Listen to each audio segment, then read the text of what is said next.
Pakinggan niyo mabuti. Maaari ngayon na matinig. Tatlong uri ng klase. Tatlong uri ng klase ng tao sa Biblia. Una, mga walang Diyos o hindi kumilala sa Diyos. Mga ateista. Yung ayaw magiging sa Diyos. Kaya baka pati yung mga nagtuturo ng komunismo. Mga ateista, ayaw. Walang Diyos kaya sila naniniwala na ang tao galing sa unggoy. Ang pangit naman. Ang pangit naman ang tao galing sa unggoy. Kawawa yung mga magsasara, hindi na magtatanim ng bigas. Hindi na mahuli ang mga isda sa dagat. Kaya kakainin natin puro sa akin. Dahil kung tayo galing sa matching, galing sa unggoy, tayo kakain na lang sa akin. Saging sa umaga, saging sa tanghali, saging sa gabi. Yun ang paniniwala ng mga ayaw maglingkod sa Diyos. Pero tayo yung mga anak ng Diyos. Kumakain tayo ng masarap na pagkain.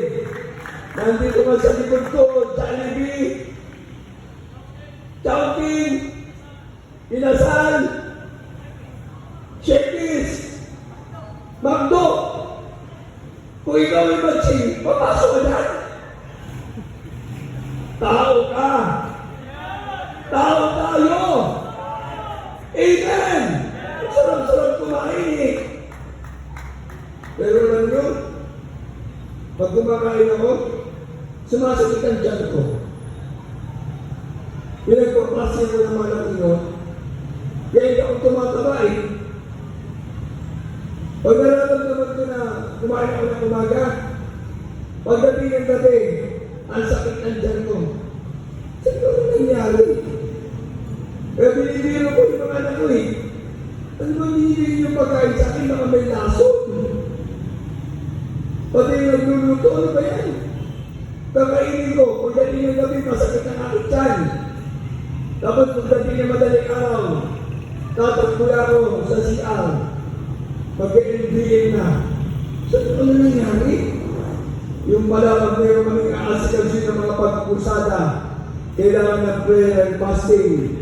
Without prayer and fasting, you cannot cast out demons. Amen! Huwag mo lang panalangin at pag-ayuno. Ang turo ng komunismo, hindi matitigil yan. Pero pag ikaw ay may panalangin pag-ayuno, ang komunismo ay kawawasak sa pangalan ni Jesus. Communism is satanism. Amen!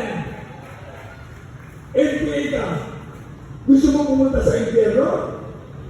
Hindi ka naglilingkod sa Diyos. May kamay ka, may mata ka, may paa ka. Pag ikaw ay makasalanan, ang sabi ng Biblia, mas mabuting wala kang mata na nasa impyerno ka. Mas mabuting wala kang kamay na nasa impyerno ka. Mas mabuting wala kang paa. Grabe oh. Wala kang kamay. Maraming tao ngayon. Walang mata. Walang paa. Kawawa naman papunta sa impyerno dahil hindi naglilingkod sa Diyos. Pero dito, kapag ikaw ang kamay, naglilingkod ka sa Diyos, langit ang pupuntahan mo. Pag wala kang mata, naglilingkod ka sa Diyos, merong langit na pupuntahan ka. Kung wala kang paa, at naglilingkod ka sa Diyos, merong langit na naghihintay sa iyo. Everybody say praise the Lord! Kaya ibig sabihin, ang kapalan ng kasalanan ay kamatayan. Tatapat ang kaloob ng Diyos kay Kristo Jesus ay buhay na walang hanggan. Nabubuhay ka sa kasalanan, impyerno ka. Nabubuhay ka sa bisyo, impyerno ka.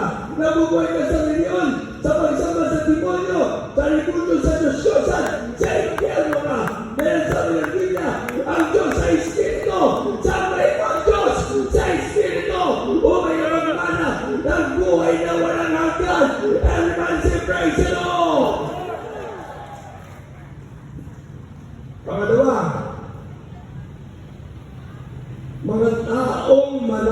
Diyos-Diyosan. Mga hindi tunay na mananamba sa Diyos. Basahin 1:4-22, mga gawa 17:23, Juan 4:23-24. Gusto sa Pilipino ng Juan 4. O anong sinasama natin sa video? O, naabutan na ba natin yung mga pangalan ng Diyos-Diyos na natin sa video? Hindi pa tayo pinapanganak. O, kaya yung iba sinasabi na ay Diyos ko yan.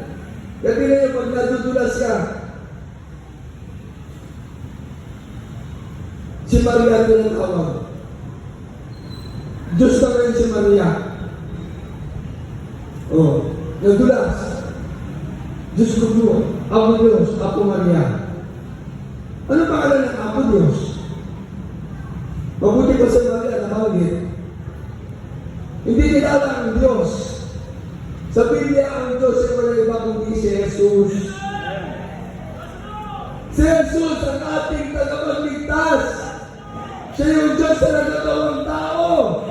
Siya yung Diyos na nabayunan sa krusang at Inen.